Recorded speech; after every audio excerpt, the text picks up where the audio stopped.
কেউ যদি প্রলম্বিত করার চেষ্টা করে সে নিয়ে আমরা বরদাস্ত করব না। এই যে লাফিয়ে লাফিয়ে জিনিসপত্রের দাম বাড়ে, এটি মানুষের আর সদস্যতার মধ্যে নাই। আমার বক্তব্য শুধু এখানে আরো ক্যান্ডিডেটরা আছেন, তারা অনেক মূল্যবান বক্তব্য আছেন। আমার বক্তব্য আমি করে দেব। খোদা হাফেজ।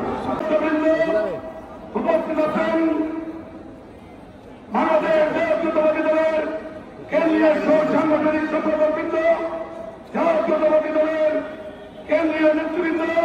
আজকে কারাগারে আবদ্ধ আছে, কিন্তু অতীব দুঃখের বিষয়, সিলেটে যিনি ফ্যাসিস্টের প্রধান ছিলেন, ওই ফ্যাসিস্ট হাসিনা সরকারের যিনি পররাষ্ট্রমন্ত্রী ছিলেন, তিনি এখনো চলাচলার বাইরে। দীর্ঘদিন দীর্ঘ 17 বছরের আন্দোলন সংগ্রাম, অসংখ্য নেতাকর্মী মামলা হামলা নির্যাতনের শিকার হয়ে বিগত 5ই আগস্ট একটি প্ল্যাটফর্ম বৈষম্য বিরোধী ছাত্র আন্দোলন, সেই প্ল্যাটফর্ম রমজান শুরু হওয়ার আগে নাহলে তোমার উপদেষ্টা পদ থেকে তোমাকে বরখাস্ত করা হবে। আকিজ গ্রুপের মালিকরা আওয়ামী লীগের সঙ্গে ছিল, তারা আওয়ামী লীগের এমপি হয়েছিল, আমেরিকার সময় লুটপাট করেছিল। আজকে তাদের অংশীদার উপদেষ্টা করা হয়েছে। নিশ্চয়ই কিছু একটা দেখাতে হবে ভালো করে, তাহলে কি প্রয়োজন না হয়ে বাংলাদেশের তেলের বাজার কারা নিয়ন্ত্রণ করে আমরা জানি না।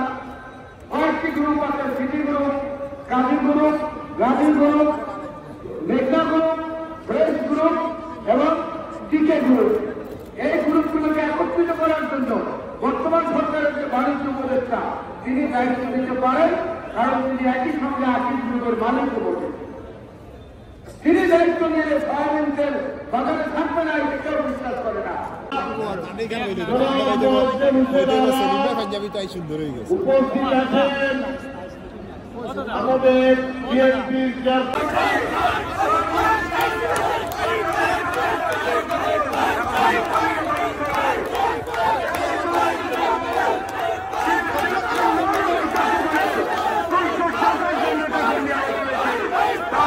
আমাদের কাছে আছে।